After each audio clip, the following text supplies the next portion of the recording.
before he was 60 years old. So The first timer. the first time. So this guy has celebrated 60 with me many, many times. It's my 4th anniversary of my first 60th birthday. That's correct. What I love about today is a partnership that we have with the City of Corona, with the County of Riverside, and with the Chamber of Commerce to offer this type of a seminar to you for free. And we are going to be live on Facebook, so make noise and do whatever you want to do, but allow Mark the opportunity to share today. What we have today, though, is a very unique individual, gentleman that I've grown to love. He's a man's man. He understands the purpose of business. He took over a business from his father, and I'm not going to tell the entire story because he's got about 3 hours to share it, but he's going to do it in about, 45 minutes to an hour and 10 minutes, somewhere in there. But what's exciting is that when challenges came his way, he looked for opportunity rather than sit there and complain. Mm-hmm. What I really enjoy and respect about him is how he treats his employees, how he treats his customers, and how he treats everyone that he comes in contact with. Ladies and gentlemen, please welcome Mark Peabody. Thank you. Well, thank you for the nice introduction, and thank you everybody for getting up, dressing up, and showing up this morning. That's half the battle, right? Actually, 90% of it is showing up. And I know that I see a lot of you in this room that are successes. I don't know if I can really share anything that's going to help you guys get any further along the trail than you are, because you're very accomplished people, and I admire. I know a lot of you in this room, and I admire all of you. So, thank you for coming. I hope that I hope my story is interesting, and I hope my voice holds up. I get this allergy thing in the morning, and it's just part of life. No, I got some coffee here. I'll be okay, but thank you very much. Where to start? I guess I'll tell my story, and then we'll go from there. Good thing. So I grew up in South Bay. I was born in Hawthorne. I'm a 4th-generation native Californian. I have just had my first granddaughter. So she is a 6th-generation native Californian, which is pretty cool. Born in Hawthorne, raised in Palos Verdes Peninsula, Rolling Hills. That's where I grew up. My dad had a little business. He started in 1952. He sold agricultural fertilizer equipment. My dad's 93. He's still going strong. Still lives by himself. So I had a pretty good childhood. He had a little business, had about 7 employees, and he sold agricultural fertilizer equipment. I didn't see a lot of him because he was always out on the road driving around selling, to people out of the trunk of his car. So what he would do in the beginning is he'd go out and he'd sell in the San Joaquin Valley, Imperial Valley, Arizona, up in the Pacific Northwest. And he'd go out and sell his wares, and then he would drive home, put on his coveralls, and build all the stuff that he sold. And then he would ship it. My mom used to babysit to, help pay the bills. So it was tough when we were little. I didn't know, though. I was a kid, So I had a good life. 2 good parents. They were married for 64 years. Can I have a little drink? Lost my mother about 5 years ago.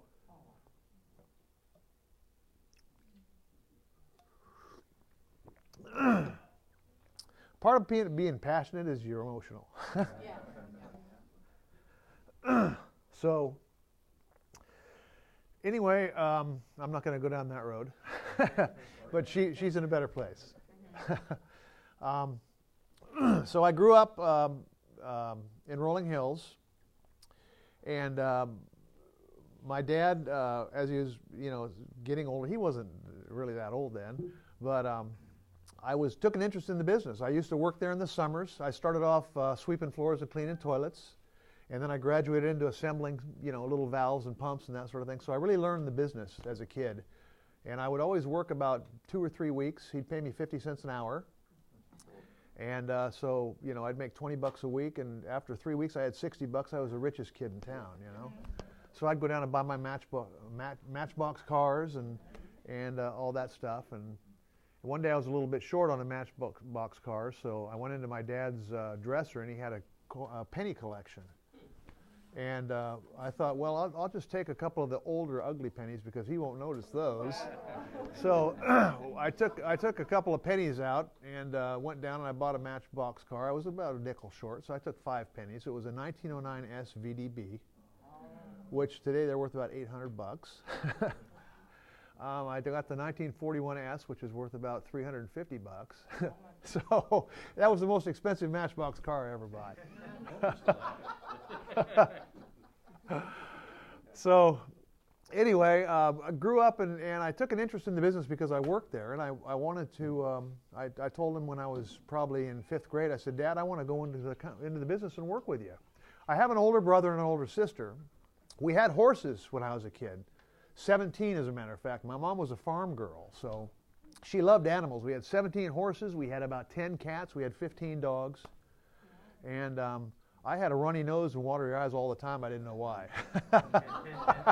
It wasn't until I moved out that I realized that I was allergic to cats. I just thought that life was a runny nose and watery eyes. I didn't know. So my sister, I got up in the morning before school. This is one of those stories you tell your kids, right? And I had to clean the stalls and feed the horses, 17 of them. And then at night I would have to come home and do the same thing. And I swear that horses are the solution to the energy crisis. You can feed them one flake of hay and they poop out 2. It's the truth. So my sister got really fell in love with horses, and to this day, she still loves horses. She's a professional horse trainer and a judge, and she's had a great career doing that, and never had an interest in the business. My brother wanted to be an attorney, so he went to school, took political science, and was studying real hard to be an attorney. I'm thinking, yes, I'm the only one, you know. So I figured I'd go to school, I'd get a degree in accounting, become a CPA, take over the business, and that's what I was going to do. Well, my brother Larry got about his junior year in college, and he said, Dad, he said, I've been thinking about it, and I don't think I want to be an attorney. I'd like to come to work for you. And I thought, no! But he's 7 years my senior, so there's not much I could do about it. I was still in like 9th grade. And so he went to work for the company. He went into outside sales. He went to college in Idaho, up at the College of Idaho, which is in Caldwell.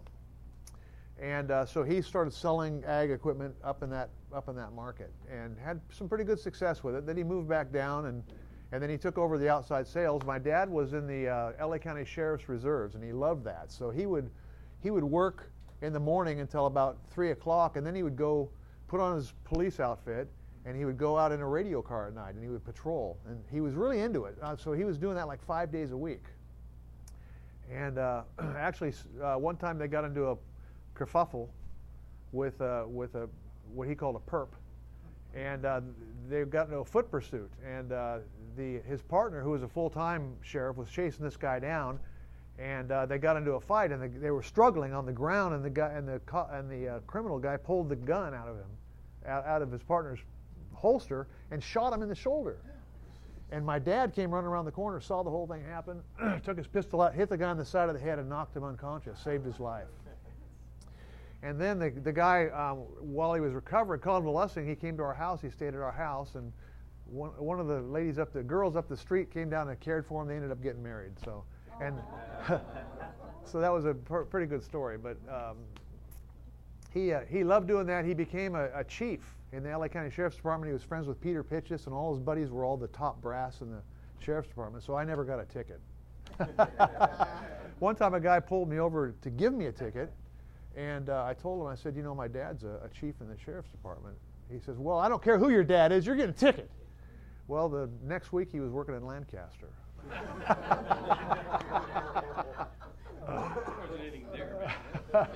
So it is true, you know, police take care of their own. So Larry was doing the ag sales and that sort of thing. And then I went off to school. I graduated from high school a year early. I really, being 7 years younger than my brother, 5 years younger than my sister, I was the baby of the family. Yes, I was a mistake. But my dad says it was the best mistake he ever made. So, so that's cool. So I really wanted to graduate and get off to college because my brother told me all these stories about being in a fraternity and going to kegers and, you know, all these wild parties. I thought, man, that's what I want to do. So I didn't really have, my dad was a great father, great provider, but he wasn't really engaged with me. As you know, so he didn't even ever give me guidance or counseling, or he didn't mentor me. I just kind of figured things out on my own. And I figured that I love snow skiing and I love backpacking, so I looked on the map and I tried to pick a college that was close to that stuff. And I picked Chico State. So for you younger people in the room, Chico State back in the 70s when I went to college was the #1 party school in the country. I didn't know that. I just figured it's a 2-hour drive from Lake Tahoe. Yeah, did she? Well, I went there for 2 years, and I joined a fraternity. I did all that debauchery stuff. I'm not proud. Let's just say I'm not proud of the way I behaved there. But part of the journey in life is to make mistakes. Yep. And when, you know, frankly, when you're 17, 18 years old, I was 17 when I went to college. When you're that age, you don't have a lot of common sense. You don't have a lot of worldly wisdom. So, you know, it's one of those things, yeah, heck, I'll try it. Sure, yeah, let's do it. And if you would just listen, I'm just going to tell you in the back of the room, listen to older people. Sometimes, you know, you think, well, they don't know what they're talking about. It's different now. No, it's not. It's the same, okay? And don't make the same stupid mistakes that your parents made. And they'll tell you, you know, and they got a reason for saying, don't do this, don't do that. You'll be better off in the long run. If I would have not, and I did fine, okay, I came out okay. But if I would have focused a little bit more on academics back then and making myself a better person than just going out and having a good time, I would have been far better off. So that's an important lesson that I hope you learn. So after 2 years at Chico State, I decided, you know, I'm either going to end up in a gutter or I'm going to have to leave this place. And it was a great time, and I still have friends to this day. I was embarrassed about them at that time, but amazingly, a lot of them turned out to be pretty decent people and successful. Like me. We all made stupid mistakes, but we all got our act together and we pulled it out. So ended up transferring down to Cal State Dominguez Hills for a year. And then I went to my dad. I said, Dad, I should go to USC. You know, that's a good school, and I get a good degree from there, and that'd be a cool thing to do. He said, well, if you want to go, he said, I'll pay for it. I said, all right, cool. Well, let's do it. So I moved down to USC, and well, I applied there first, and amazingly, I had good enough grades to get in. So I moved into the apartments down there on Century Apartments, and went to USC for a year, and I was still an accounting major, so at that point I had Accounting 1, Accounting 2, Management Accounting, Cost Accounting, and I was to Intermediate Accounting. Now, if you're an accounting major, that is the watershed class. It's the toughest thing you have to take. And if you get through that class, then it's a breeze after that. So I go into the room, the teacher locks the door behind me, and he said, okay, just to make it clear, if you guys aren't on time to this class, you don't get in. And I teach stuff in the class that's not in the textbook, and it's going to be on the test, and you're going to fail. And he said, here's a little book that you have to have. It's Strunk and White's English. And he said, you might be an accounting major, but I don't want you to be an illiterate accountant. So he said, I'm going to mark you down for bad grammar and bad punctuation. So we had to do that thing. And he said, by the way, my name is Dr. Larson. He said, if you look on the front of the textbook, you'll see that I wrote it. So that was the hardest class I think I ever took, other than tax accounting, which I'll tell you about in a minute. But I got through it. I studied my tail off. I ended up getting a B in the class, but at the end of the semester, I looked around the room, and these accounting people are different, you know. And I thought, you know, I'm not connecting with this group of people. I can't see myself spending the rest of my life doing this. I don't want to be an accountant. You know, accountants are good people. You got to have accountants. They're awesome. But I don't want to be one. I didn't want to be one. So I went to my counselor and I said, look, I've taken all these accounting classes. I'm an accounting major. I've only got like 12 units left in accounting, and then I'm done. Well, I don't want to do it. What do I do? They said, well, finance and accounting are kind of the same thing, and all those classes will transfer, though you'll get credit for those for finance. So you just got to take these 3 finance classes, and you'll get a degree in finance instead. I said, okay, cool. So that's what I did. The tax accounting thing. That was the worst class. I never did a pour in a class until that tax accounting. You got 2 books. You got the textbook and you got the Internal Revenue Code. Okay, so the Internal Revenue Code is, at that time, the book is about that thick and it's about that big. And the teacher said, Dr. Moore was his name, I still remember. He said, you guys, it's an open book test. You can do whatever you want. So I thought, okay, this is a breeze, right? It's an open book test. So I got the book open, and I got these little Scotch tape and pieces of paper, and I would put all these tabs in the book so I knew where everything was. I said, okay, I'm ready. Went in and took the midterm. I studied really hard for it. Took the midterm, and I thought, okay, I think I did okay. So turned it in, went back the next day, and he went up on the class. He said, okay, class. He said, most of you did pretty well. He said the high on the test was 97, the low on the test was 42, and the mean was 61. He said, now I'll pass out the papers. Passed out the papers. He got to me, looked at me, and went, looked at my test, 42. I go, oh, bummer. I dropped the class. And that was sort of part of the kind of the culmination of why I don't want to be in accounting. So I appreciate accountants. So after going to USC for a year, I decided that, I don't feel like I'm getting better instruction at SC, aside from those 2 classes, than I was at Dominguez Hills. Cal State Dominguez really had good instructors, and I was learning a lot there. And so I went back to my dad. I said, Dad, it was $5,000 tuition was at USC at that time, which was a lot. I said, Dad, save your money. I'll go back to Cal State Dominguez Hills. I'm going to go to work for you full time, and I'm going to pay for my own tuition from here on out. I was determined, and I was full of, I'll put it the nice way, vim and vinegar, and I was ready to set the world on fire. At that time, I was probably 22, and I just decided, like I was in a hurry to get out of high school, which I regret. I should have been. I was as a sophomore. I was varsity wrestling, and I was JV baseball. I was going to be varsity baseball next year, and it would have been great. But I gave all that up to graduate a year early to get to school. I was in a hurry my whole life, and I was still in a hurry. So I said, okay, I'm going to go to work full time. I'm going to go to school at night. So I transferred back to Cal State Dominguez Hills, where I got my degree. It was very difficult though, because I was working 40 hours a week, and I was going to school at night till 10 o'clock. And I finished. I ended up with a really good GPA. I was high on a roll. But I was so sick of school that I didn't even go to my graduation. I said, I'm done. I'm never going to open another textbook again, which is not the case. I did. But at that time, that's really how I felt. So graduated from that, went to work, 22, 23 years old. And so my brother and I were kind of running the company. My dad owned it at the time, still in the ag market. We started selling plastic tanks to the ag market. I make plastic tanks today. But it was a new thing. Everybody was using steel. And so we were selling plastic tanks, plastic valves, plastic pipe.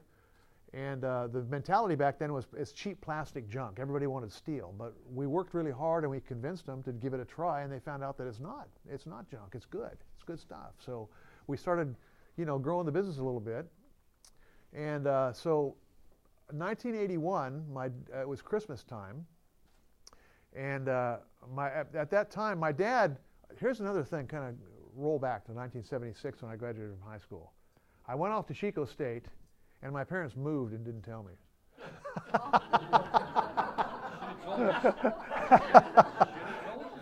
So back in those days, there were no cell phones. You didn't have a phone in your room in the dorm. There was a payphone down in the lobby, and that's it. And I didn't know. I didn't stay in contact with them. I was having too much fun partying, So I didn't know. But they moved up to the Santa Ynez Valley. They bought a horse ranch up there, and they moved up there, and they started breeding Arabian horses and doing their thing. And so my dad started, at that point, the business was doing pretty good for a little company. He had about 10 or 11 employees at that point, and he was making plenty of money. So he was really, it was a good lifestyle business. And so he started working 3 days a week, and he would leave Thursday afternoon, drive to San Diego, spend the weekend there, come back on Monday, and we set up a little apartment in our building, which was his building, in Gardena, which is where the company was. So he would sleep there 3 days a week. Well, I thought, hey, that's a pretty good deal. So I said, hey, can I move in there too? Free rent, you know, what the heck? So converted another little room, and I lived up there with him. So we were kind of roommates, and he was there for 3 days a week, and I was there the whole time. And talk about cool, you know, when you're 22 years old and you're going on a date and you say, hey, you want to come to my place? Yeah. And you pull down this industrial street, and you pull up this big steel door, and you pull the car in, it's like the Bat Cave, you know. And then you close it down. It could be intimidating, but... But I used to take the girls up on the roof of the building, and it was right there in the flight path of LA Airport. So it was really romantic, you know. So yeah, it was. Hey, it was safe. You know, we were in this secured compound. So anyway, I'm not going to go too far down that road either. But in 1981, Christmas time, Dad came into work one day, and he said, you know, I'm done. I said, okay, well, have a good Christmas up at the ranch, and we'll see you in January. He said, no, you don't understand. I'm done. I want to get out of here. I want to sell the business. Well, he was pretty old, 56 years old. So he said, I want to retire. Well, you know, when you're 22, 56 is ancient. So I thought, okay, well, you're an old dude. Go ahead. So he said, but you guys have to buy the business from me. So he said, okay, well, we'll do that. So he got his accountant that came in that he had. This guy was an accountant. He was really kind of a, you know, didn't have real good social skills, very blunt and curt and rude. And he came in, we said, hey, we're going to buy the business from Dad. He said, you're going to go broke in 3 years. He said, you guys don't know how to run a business. You're kids. You can't do it. He said, well, we think we can. He said, all I'm going to tell you is get a good bank relationship because you're going to need it. Which was really, those were good words. That was good advice. But what we did, we hired an attorney, and still have that attorney to this day. We wrote up a buy-sell agreement. We sent it to the IRS. We got a written ruling. Because when you have a family business, if you don't do the sale right, they'll come back when the parent dies, and they'll revalue the business at that point, and they'll charge you tax on it. So you really, if you're going to buy a business from a family member, get an IRS written ruling, and you got that down, and it's in the record books, and you'll never have a problem. So we did that. Huh? It takes about 9 months. It takes about 9 months. And you've been down that road. So we bought the business, lock, stock, and barrel. I think at the time, the company was doing about $1.5 million in sales. We paid him, I think, $600,000 for the company. On a note, no money down, easy monthly payments. And he was also our landlord. So we're paying him about $8,500 a month, which back in the 80s, that was a pretty good chunk of money. Yeah. And our sales were about $120,000 a month at the time. But we were somewhat profitable. And we were paying rent to him. So we had two divisions at the time. We had the agricultural fertilizer equipment division, and we had a protective coatings division. And this is where the story really gets fun. Protective coatings are it's like paint. It's a fancy word for paint. But the paint that we sold was really expensive paint. We used it for tank linings, for like industrial chemical tanks, and roof insulation systems. So we had a guy that used to work for the paint company that we hired as our sales manager, and he went out and he sold we did tank linings for Gallo Winery, and we did roof coatings for school districts, and they were big projects, you know. And we're getting these truckloads of paint in. We had a whole warehouse full of paint. We probably had $600,000 in inventory in paint. And a typical project was $30,000, $40,000. And so this guy that was selling the coatings for us was a family friend. We used to go on vacations together. We'd go to Pismo Beach and ride sand buggies. We'd celebrate Christmas together, go on motorcycle rides. He was a buddy, or so we thought. Being that I had a degree in finance, I was doing ratio analysis and financial analysis on the company, and he was coming in and saying, hey, I'm making 40% on this one, I'm making 38% on this one, we're making really good money on this one, and I'm doing the numbers, and it's just not adding up. We're making 5% on this one. We're losing 15% on that one. We're losing 20% on this one. So this was before computers. We had NCR paper, and you'd put it in the typewriter, and you'd type it up, and you'd have 2 copies, send one to the customer, put one in your file. And so I went out and I got a rubber stamp, and it was like a gross profit thing that I made up. And you had to, the people had to go in and put the product cost, the freight, overhead burden, selling price, and profit. And they calculated all that. And so I got all that stuff together, and the guy's name was Dick Paul. I said, Dick, I want to talk to you. And he said, yeah, what is it? I said, well, he said, you told me that you're making 38, 40, 45% on all these jobs, but I'm seeing that we're losing 20% on this one. You didn't charge freight on that one. We only made 5% on this one. What's going on? He said, you're wrong. You don't know what you're talking about. I said, oh, yeah, I know what I'm talking about. What's going on? He said, well, I'm making that kind of money. If you don't believe me, I'll just quit. I said, okay, well, if that's how you feel, see ya. So he quit, and this was 1982 we bought the company. This was 1983, okay? So he quit. Well, come to find out, he had a key to the building. And he would come in on the weekend, and he'd go into the files, he'd take out all the invoices, and he would replace them, because I was going to try to build a case and prosecute him. Well, he took all the paperwork of the old jobs out, he put new ones in with lower prices and put them back in the file. And he was selling our inventory for cash out the back door. And the way we found that out is because we had one of the contractors came in one day and said, I'm here for Dick. He said, I'm here to pay for the coatings. So what coatings? Well, I bought some coatings for him. Here's the $10,000 cash that I told him I'd give him. And we go, we didn't know about that. He goes, you didn't?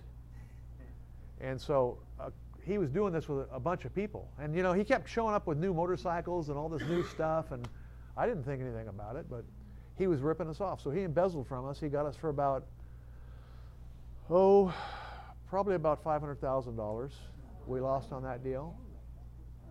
That was horrible. Well, to kind of make things more interesting, it was a perfect storm. 1983, I believe, Ronald Reagan was president. It was just after Jimmy Carter, which you may recall Jimmy Carter ran our prime interest lending rate up to 16%, 18%. It was 18%. I bought my first house in 1982. My mortgage rate, interest rate, was 16%. And so Reagan was trying to, Reaganomics, he was trying to fix the economy, which he did. He did a good job at it. But one of the things he did is the commodity prices in the ag market were really low. So he put in a thing called the PIK program, P-I-K, which stood for payment in kind. So what he did is he paid farmers not to plant crops. Well, we sold agricultural fertilizer equipment. That wasn't good news. So the same year that we found out this guy embezzled $500,000 from us, our sales in the ag market went from about $1.5 million down to about $600,000. In addition to that, because we didn't have a paint salesman anymore, that $600,000 in inventory and protective coatings all went bad. So after we owned the company for about a year and a half, we were $1 million in debt. That was fun. We fired that guy. I got a new accountant. So, I guess reason, logic would have told you, well, you better go bankrupt and fold the company and start over. But I figured that a little secret, if you feel like you're going to cry and you drink something, it goes away. So I figured that if we let the company go broke, my dad's retirement would be screwed up. My sister was kind of a dependent because she's a horse trainer, but the horse trainers don't make much money. So she was being subsidized by my dad. My brother and I and my dad and my sister, the company goes broke, we all go down the toilet. So I sat down with my brother, I said, hey, what are we going to do? He said, well, we just got to tough it out. So we pretty much quit taking paychecks. We just took enough money to basically live. We bought one company pickup truck. It was a Chevy pickup. We both lived in Cerritos, so we would ride to and from work together in the pickup truck. And on Sundays, I'd look at the LA Times classifieds to try to figure out what the heck I was going to do, because I knew the company was going to go broke at any moment. I used to watch, at that time, actually for a long time, I used to watch the previews of the movies coming out, like, coming this Christmas, you know? And I thought, I wonder if I'm going to be in business this Christmas. That's what I would always think. And so it was hard. We had, our accounts payable was about $800,000, our accounts receivable was about $200,000. We were on credit hold all the time. And we'd have these people come in from these other companies shaking their heads saying, you guys are just bad people. You don't pay your bills. And you know, once you go that way, you'll never come back. And you guys aren't going to last another year. Well, the funny part is we did, and those people didn't, you know. The thing about life that I learned through that is you don't worry about what other people think of you. You be who you know you can be, and be the best you can be. And forget about what other people think, because they don't know.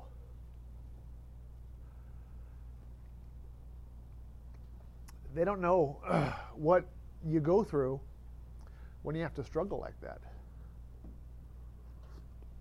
I'm a crybaby. So I got together with my brother Larry, who's still my partner to this day. We're still partners. We get along great. We've always shared an office. So his desk is here, my desk is here.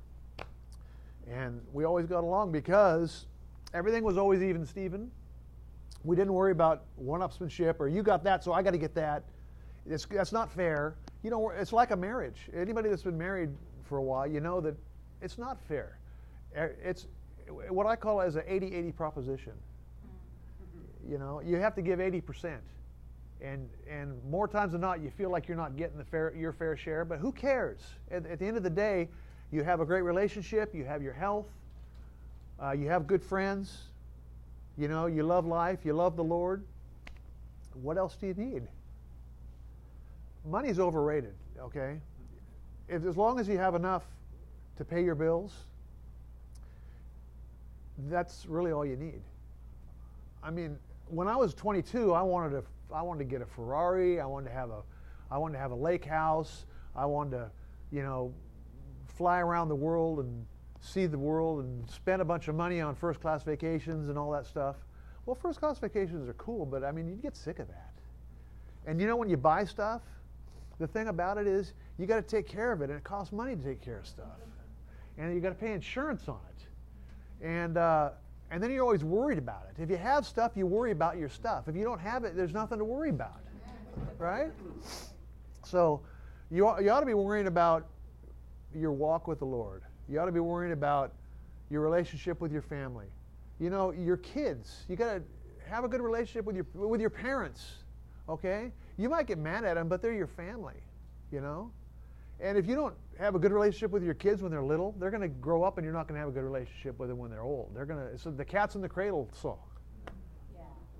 It's true.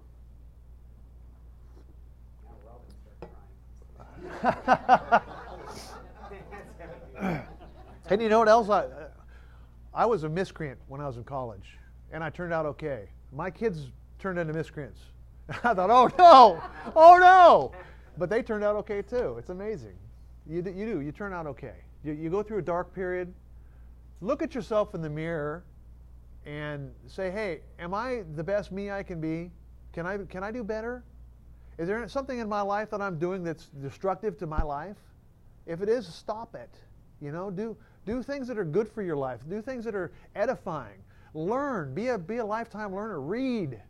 Learn new stuff. You know, somebody told me one time, if you read 3 books on a particular subject, you're an expert in that subject.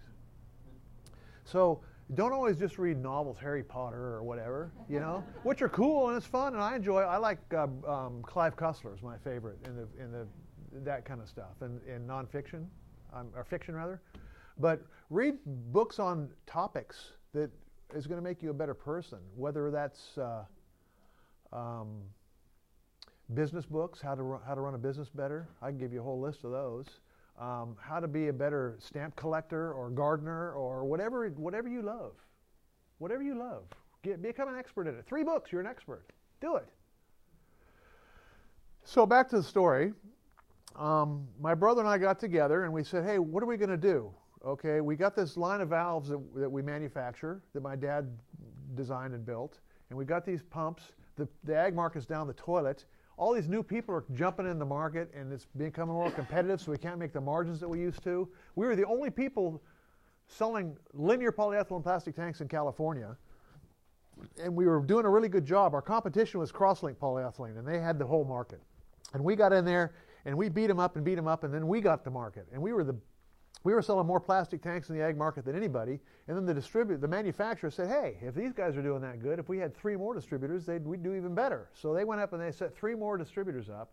And what do these people do? They took a price list, our price list that we had out there. We were making 40% margins on plastic tanks.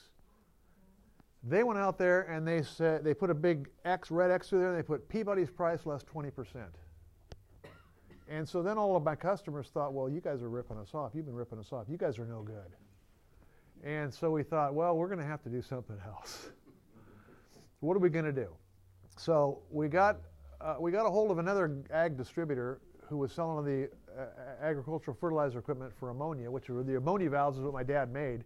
And we sold the ammonia valve line off to him. We sold him all the tooling, all the manufacturing rights, everything for $70,000 bucks. I needed the $70,000 bucks because we were $1 million in debt. So that was a little bit of money, and we were able to pay some bills off with that. And he took that over, and we decided we're going to go into the distribution business for plastics intensive. So we got set up with plastic valves, plastic pumps, plastic pipe, plastic tanks, plastic everything, and we went out and started selling the industrial market, as well as the ag market.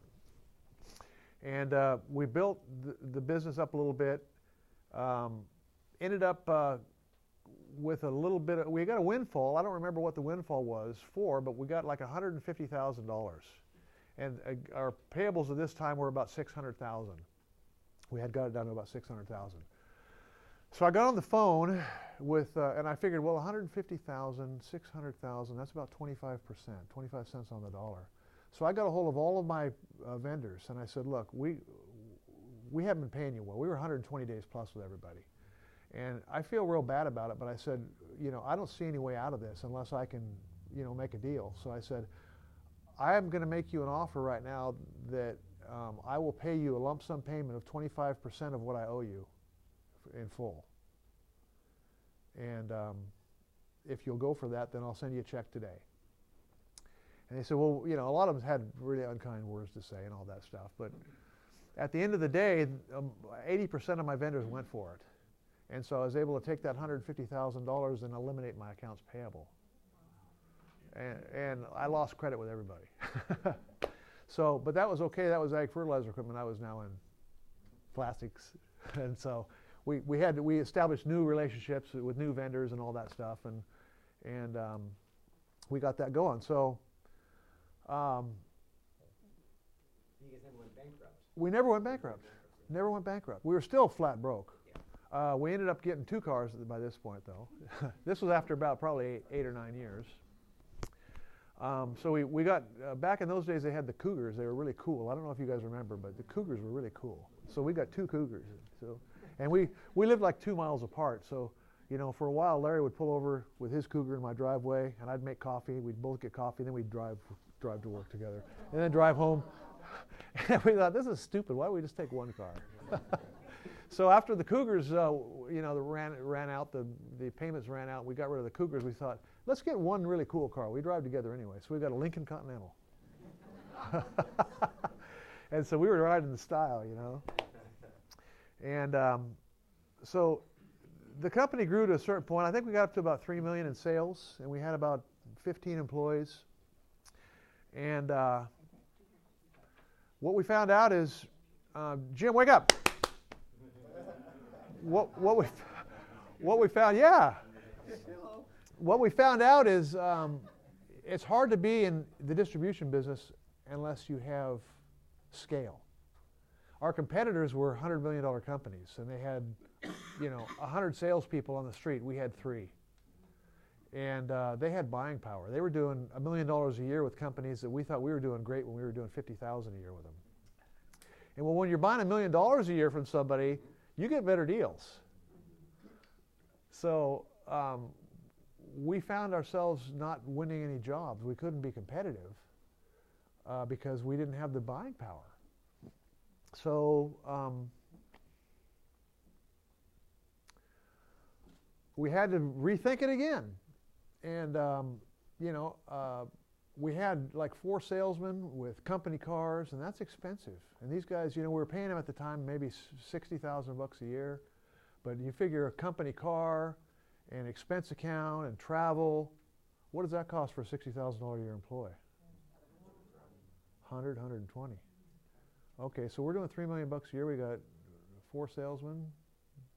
The math doesn't work. So we were losing money. So we had to figure out what else to do. So we thought, okay, well, we've always been tank people, so we were really good in tanks. So why don't we focus on tanks? And instead of trying to sell to all the end users, we'll just go to the distributors that are kicking our butt, and we'll sell to them.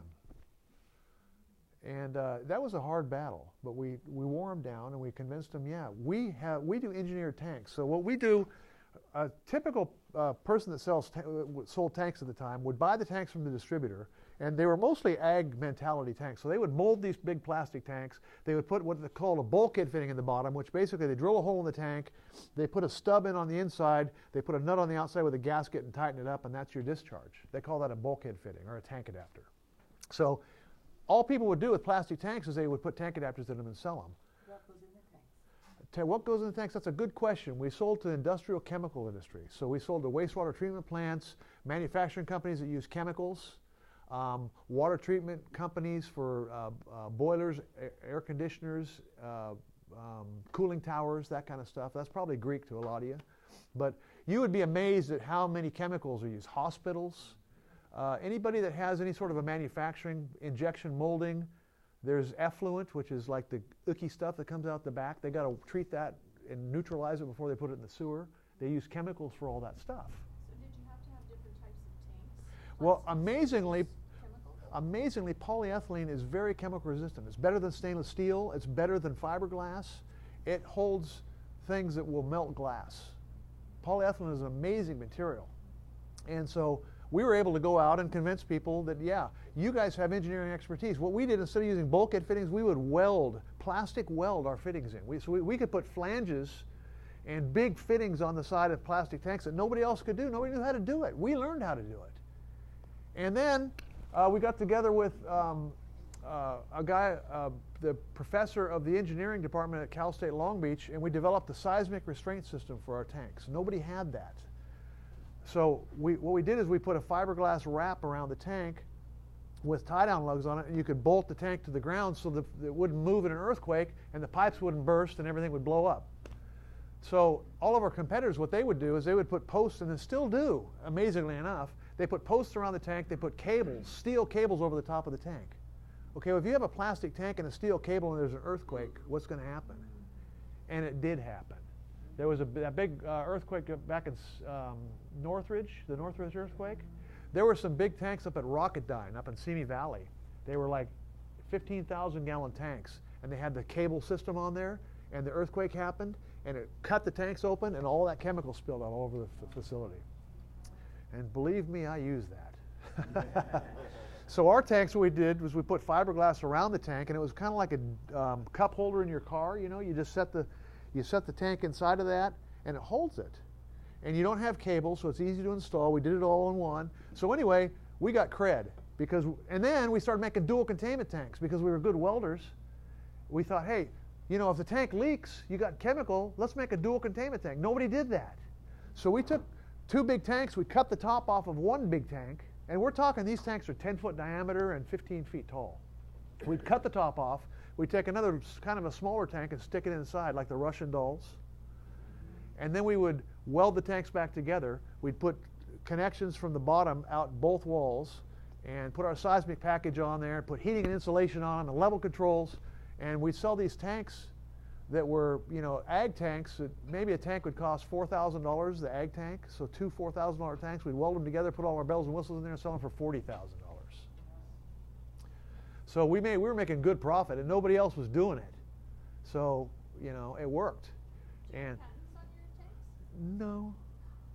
no, because people are lame. They don't know how to do it, and we've had people that try to do it and they failed. It's hard. It's the trade secrets. It's not the patent that we have to worry about. And we are innovators, so remember how Sony back in the day, they said they weren't so worried about patents because by the time people copied their stuff, they'd have 3 generations later. Well, that's what we do. We have designs on the books right now, so by the time people get to where we're at, we're going to be over here. So anyway, we started making these dual containment tanks, had great success with it, selling them all over the country. Company grew.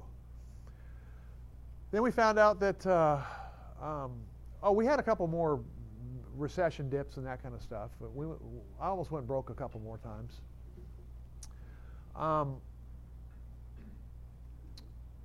We found out that there was a need for some small dual containment tanks for the water treatment industry. Now, the water treatment industry is huge in this country. They have chemicals that they have. You guys heard of Legionnaire's disease? Have you heard that? Okay, well, what that is, an airborne virus that comes out of the ducts because of the icky stuff in the water. The air conditioning system has water. It has a water cooling system. So cooling towers, boilers, chillers, big air conditioning systems are on every building, every hospital, every university in the whole country.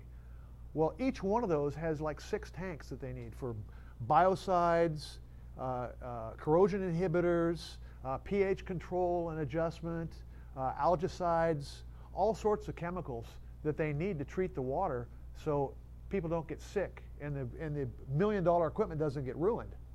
So nobody made little tanks for those. We made big tanks, but nobody made the little tanks. So we designed some little dual containment tanks. I called them Gemini because it's twins. So it's a Gemini tank. Pretty clever, huh? So we made like 3 sizes of Gemini tanks. We made a 15, it was a 20, a 40, and a 62 gallon. And we paid for tooling, and I went and found a rotational molding company that would contract mold them for me, and they started making them. And they were making them for us, and we were selling them, and that started to grow. And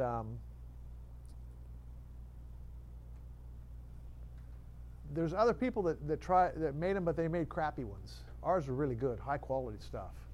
And so we got out there and we started selling those, and we found out that are you guys bored? No. Okay. We found out that some rotational molding companies saw our idea and they thought that's a good idea, so they tooled up and they started making them, and they were competing against us.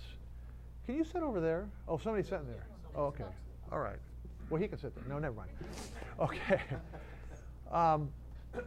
So what happens when you have somebody contract molding for you, and then you're buying from them, and then you're selling to your customers, and then somebody comes in that's a manufacturer and they start competing with you? What do you think happens? Yeah, because their margins are here. When we have the molder, the guy molding them had to make his margin. We had to make our margin. So we either make less profit or we got to do something, right? So what do you think we did? Made less profit. No, that's not what we did. We made our own. We went to our molder guy, and we said, "Hey, molder guy, we've gotten to the point where we can't be competitive when you're making these because you're making a 40% margin, and you have to. When you're in business, you have to make 40% margin because you got to pay your employees, you got to pay insurance, your rent, all that stuff. And if you make 40%, you maybe end up with 5%. Is that a good ratio? Yeah. Not a good ratio, but I'd like to make 40%. Yeah. Wouldn't you, Jim? Yeah, so when you take out the rent. When we're talking even to get to EBITDA, I want 10 or 15% EBITDA. EBITDA is earnings before interest, taxes, and amortization, depreciation, right? Not in that order. But in order to make 10 or 15% net income, you got to make at least 40%, probably more. And I'll bet you, Cece, you make more than that, more than 40%? No, because you distribute, so you can't. Jan, did you make more than 40% on your boxes? No, there's much competition. Exactly. So that's the problem. These other stupid people, they want to lower the price all the time. So We went to him. We said, hey, we can't do it anymore. We're going to have to make our own. The guy says, fine, I'll help you find a machine. Great. So, okay. So we went and bought an old used machine. It's a big mistake. We paid like $130,000 for this old machine. It was a piece of garbage. We put another $200,000 into it, rebuilding it. We had to put all new electronics, AC motors. We had to buy really expensive bearings from some company.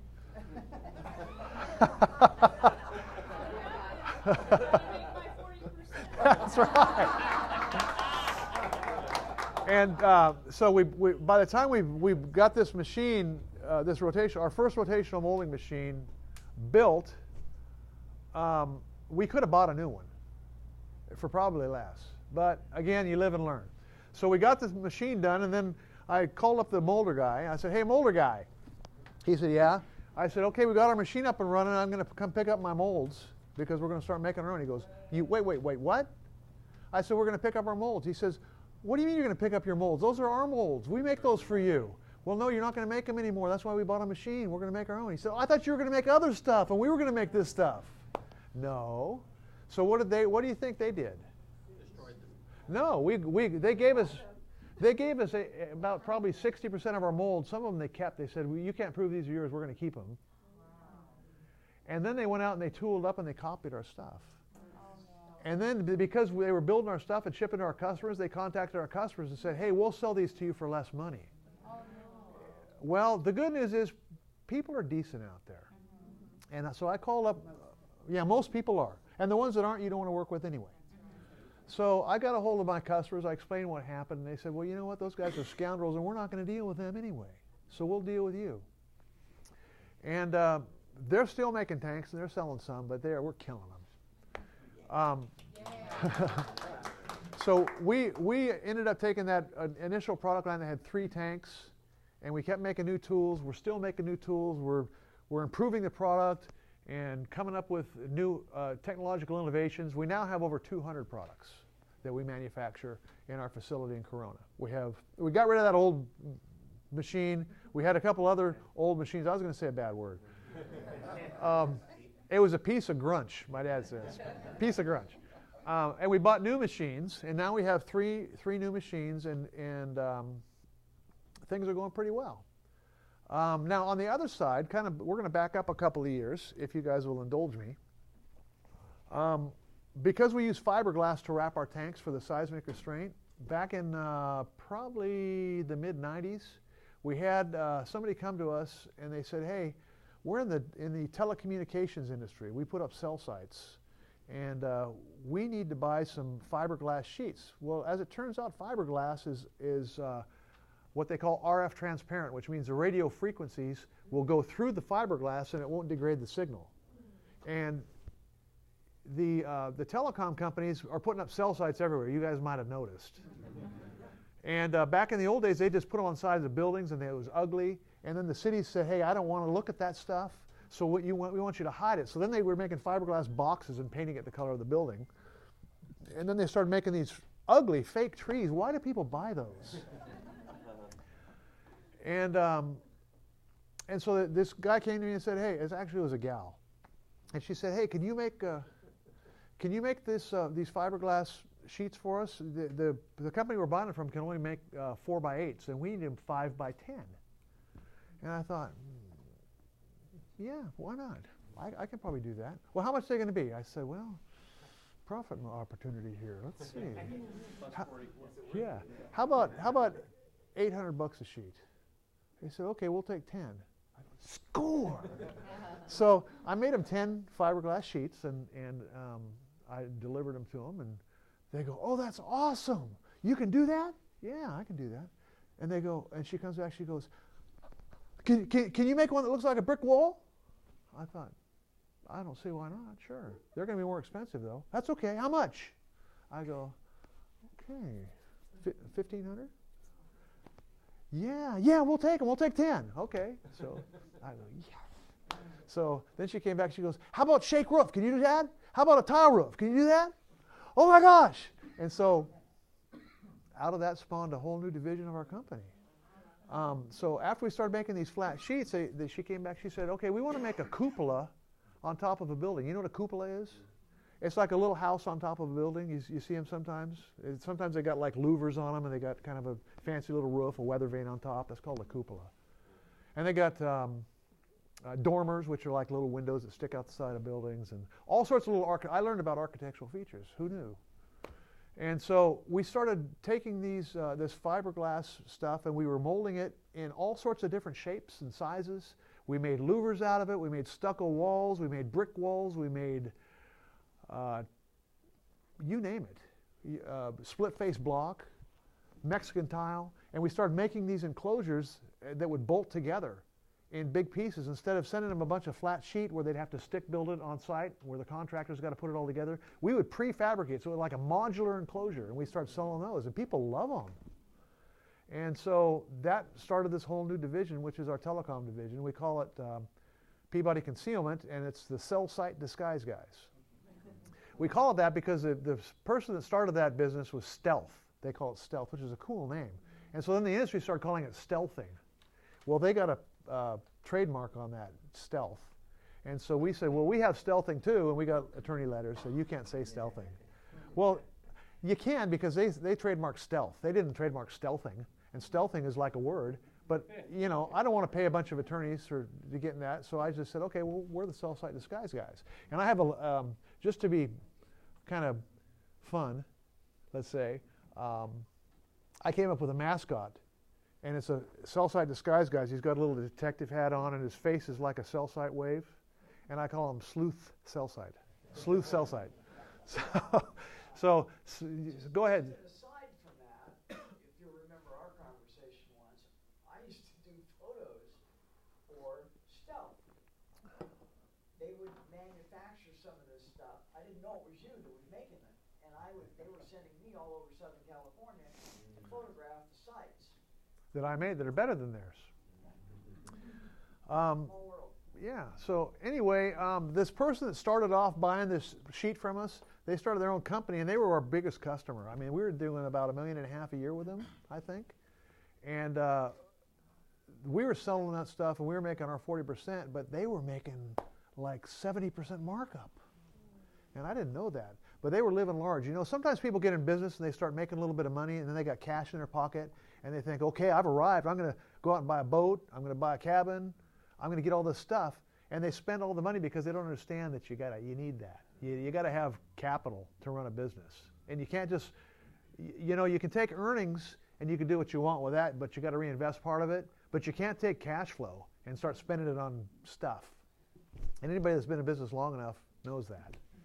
Well, they didn't know that, and so they were doing probably $4 or $5 million a year on the $1.5 million that they were buying from me. And they got into financial trouble. And this is just about the time I moved out to Corona, by the way, back in 2002, because we outgrew our other building in Gardena. So we moved out to Corona, and a year after we moved out here, they went broke. Guess what? $600,000 that cost me. We almost went broke. Again, I had, fortunately, back in 1982, when we got our attorney, he said, don't only buy the business and do the written ruling, but also get whole life insurance. A lot of people, Dave Ramsey among others, don't like whole life insurance, but thank God I got it. Because we got a whole life policy, each of my brother and I on my dad, and then we got them on each other. So in case he died, I'd have money to pay his wife. If I died, he'd have money to pay my wife. If Dad died, we could pay my mom. So we had all this stuff. We got cash value accumulation. And fortunately, at the time we went broke, I mean, we got bankrupt. I was able to borrow all that money off of the life insurance policies and stay in business and keep paying my employees. So there went my retirement. When you're in business yourself, you don't get necessarily retirement. So if you guys want a good job, get a government job, man. You know, they get paid well, they get great insurance benefits, they retire when they're 50 with a full pension. Yeah, but you know what? It's exciting doing it your own. So anyway, we got through that. We earned the money back. 2008 hit. That's the time we bought that old machine and redid it. 2008. We had a little bit extra money, so it was cool. So we built this machine, and then the whole, you know, economy tanked again. and almost went broke again. But we just tightened our belts and we toughed it out, and by 2012 we had recovered, and we just kept pressing on. And that's what you do in life. You keep pressing on. So basically, what you have to understand is, number one, believe in yourself. You can do it. You don't have to have any special talent or skill or ability. You have to have patience. You have to have humility, and you have to believe in yourself. So that's the basics of being in business and being successful. The other thing that's important is to have relationships with people. Okay? Be a good person and do people right. If you don't, then it's going to catch up with you. And you're going to get a reputation. And once you get a reputation, you're stuck with it. So even when somebody does you wrong, you take the high road and you do right. And you know, they're going to deal with their problem and they're going to get it. Some people say karma. I don't believe in karma. I just think that you reap what you sow, and that's a different way to say it. But you do the right thing. And if people are going to take advantage of you, don't lose faith in the people that don't. Because you're going to find those people out there, and they look the same as you and I. You can't tell the difference by looking at somebody. You don't know if they're a good person or not. But you know what? You know somebody by the fruit that they produce. So if you look at somebody, and somebody wiser than I said that, by the way. If you look at around somebody's life and you see things that occur around that person as a result of the way they live their life, you get a pretty good picture of what kind of person that they are. And so just avoid those people that have drama around them. There's a lot of people that you can deal with that don't. But you know what? Success in business means to have good relationships with people. Your customers, you know, people are people. So go out there and engage with those people. Get to know about them. The best way to make a friend with somebody, and this might sound shallow, I don't mean it to be, but go talk to somebody and ask them about themselves. Let them talk about themselves. People love to talk about themselves. And if you let people talk about themselves, and I'm not a phony, so if I've talked to you and let you talk about yourself, it's not a game. It's just a good way to get to know somebody. But they're going to like you because they get to share what they're passionate about, what their dreams are, what they love. Talk about their kids. My wife is our HR director. She goes out to every employee in our company, and she gets to know them personally. She knows their kids. Excuse me. She knows their anniversary. She knows their health struggles. And she really, truly cares about those people, and people appreciate that. She just got the Gem of the Month award. Yeah. Can you believe that? Get over and take her picture. My brother was against that. He said, you can't have your wife get the Gem of the Month. She's your wife. That's not fair. Well, I didn't nominate her. The employees did. There was 15 nominations. She got 5. So for Gem of the Month, Gem means going the extra mile. It's an employee that goes the extra mile to help make your job pleasant, your coworkers. You do for people. You're nice to them. You go the extra mile. So she won the Gem of the Month. So she got $100. I told her 50 of it's mine. She gets a reserved parking place. She rides with me, so. And I get a reserved parking place too, believe it or not. And she gets a professional Jim Dorsey photograph of herself. So every month we do that with our employees. So you pour into your employees, you take care of them, they take care of you. You know, if you're kind to your employees, it's amazing. Everybody has self-esteem, everybody has value. And if you treat people with value and respect and dignity, you know, they enjoy it. They enjoy working there. We're top workplace 5 years in a row. It's because you got to love people. You have friends in the community, and you know, you do for them, not because of what you're going to get, just because that's the right thing to do.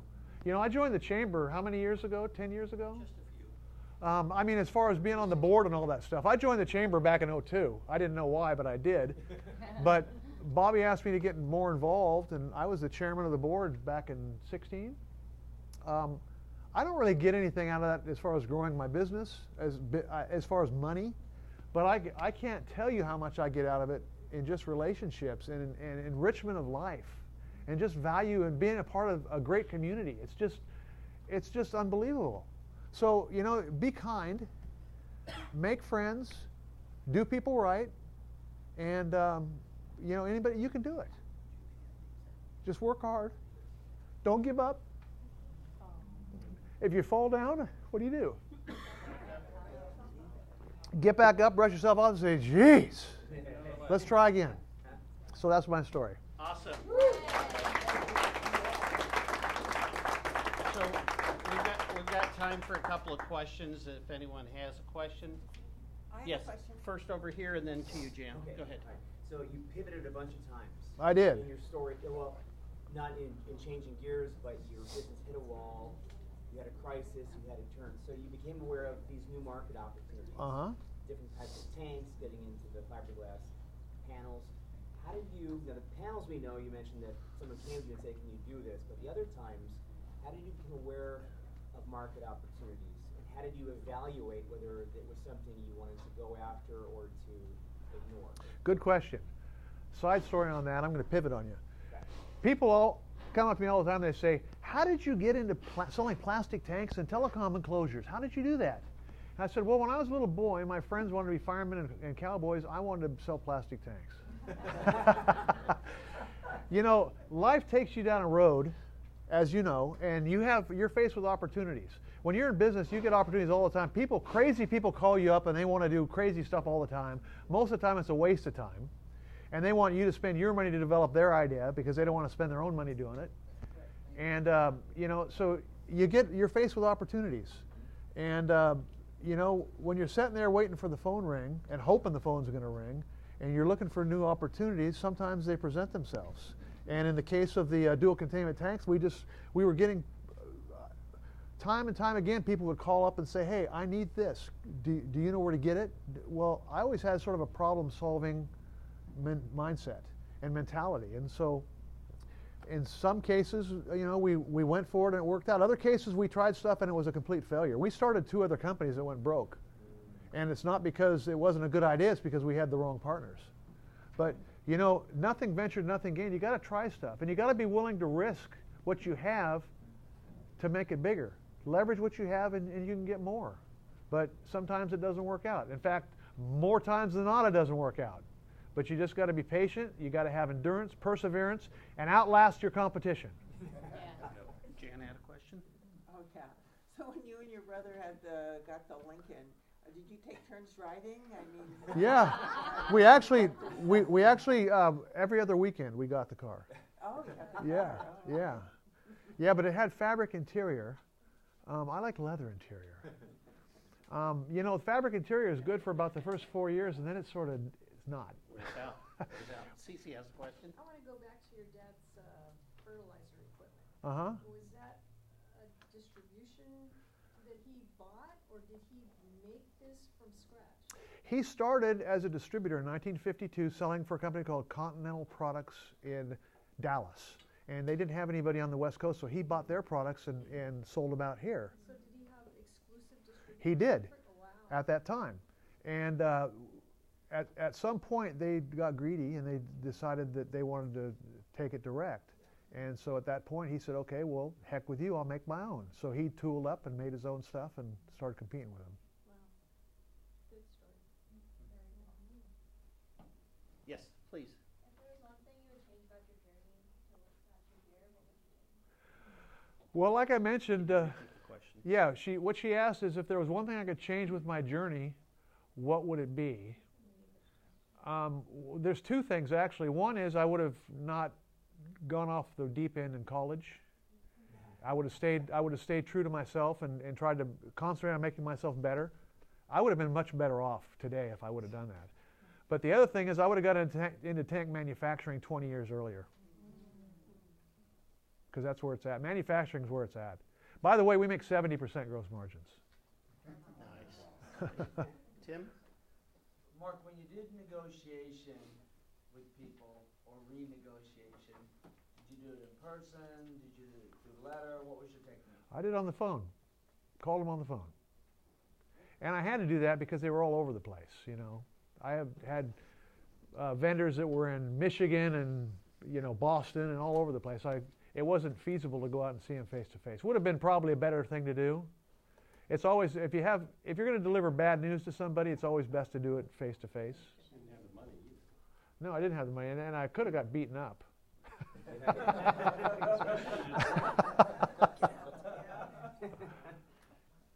Any other questions? Let's give Mark another round of applause. Thank you, Mark. Really, really appreciate it. Thank you. Appreciate you. Mark, I can't So- believe the parallels that Yeah. I journeyed. You know, I think that business is like a marriage. 90% of all businesses are the same, and that other 10% is what makes them different. We all go through the same stuff. Some just take longer to learn.